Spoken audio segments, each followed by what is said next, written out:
他在那边欣赏花， looking at flowers, 就觉得哎呀，喝的太多不舒服 feeling tipsy, had a little too much.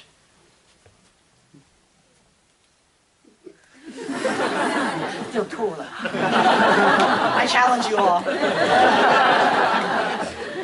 所以呢，就是即便是贵妃醉酒，她都是要展现她的贵气啊。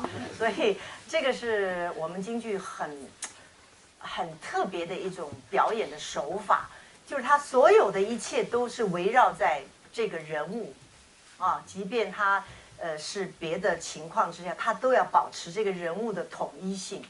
So one of the really important things about opera is that the consistency of character, right, from the archetypal dress to movements has to stay consistent. There's not an out of character moment. So even an imperial concubine who is about to puke or had too much to drink, her movements have to be consistent with a sort of, with royalty, with a kind of voluptuousness and elegance that we associate with this archetype. So you can't really have a more realistic style. And also it points out how Jing opera is, as she mentioned earlier, character-centered and not plot-centered. So it's always about how the character looks and acts. 好，那我就来示范这一段。那么这一段唱呢，前面还有一句叫摆驾啊，这就是我们皇帝呀、皇后要出游的时候呢，就会有宫女、太监啊在前面，所以他要先念一句。So before I start properly demonstrating, I should say that before Emperor shows up, there has to be a loud proclamation of his showing up. 这样可以了。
对啊，我说真的很难，我们看了几十年戏，从来没看过魏老师演戏。I said I watched 魏老师 for decades. We're all child brides, but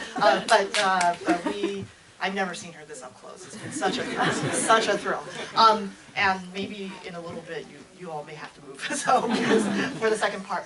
But Wei Laoshi has an illustrious career. I think you're here because you know, so I don't want to belabor the point, and it's also, of course, in our promotional material, but I want to stress what a superstar she is. So, she was born in Taiwan and what started going to what then was Haiguang, which is one of the three government Beijing opera styles. It's funny, I was mentioning to her, I was talking to a friend who had no concept of opera, Beijing opera, and said the only thing I've seen is Farewell My Concubine, and is it something like that? And maybe because Wei Laoshi actually started at age 11, and she was encouraged by her father, but she also said because she didn't really like taking tests, so she wanted to go to opera school, but. To show that she was basically a star from the beginning.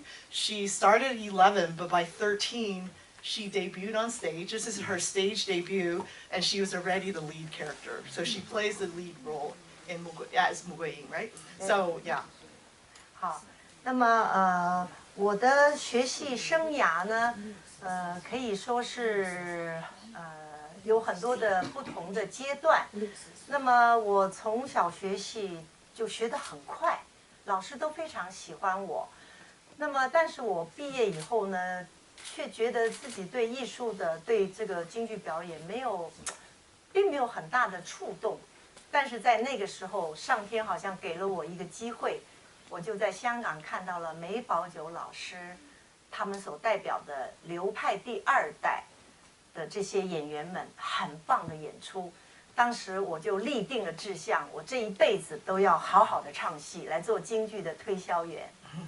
So I have to say that even as I started, I was somewhat blessed, and I was a fast learner.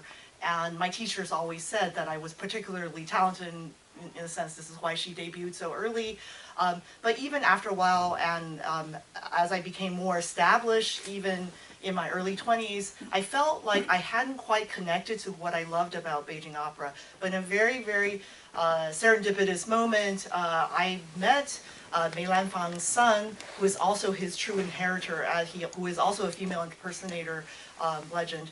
And I recognized that I wanted to find a new teacher. So I just want to say as an aside how rare this is, because she was already an established star in her 20s, but she decided to start again and go to Beijing and study with Mei Lanfang's son. So that is a kind of a turn in her career that she made consciously. And this is also before the end of martial law in Taiwan, so it was not as common to travel across straits, right? 但是当时两岸其实是隔绝的，后来我一直到91年才能够去拜师，所以这个当中也是蛮曲折的。但是我觉得，我的勇敢就是追寻了像梅大师1930年来美国一样，就是那个勇气就是对艺术的、对表演艺术的一种敬仰，还有一种迫切的想要去。做好自己的工作。So, so it was very rare to do so, and also in the martial law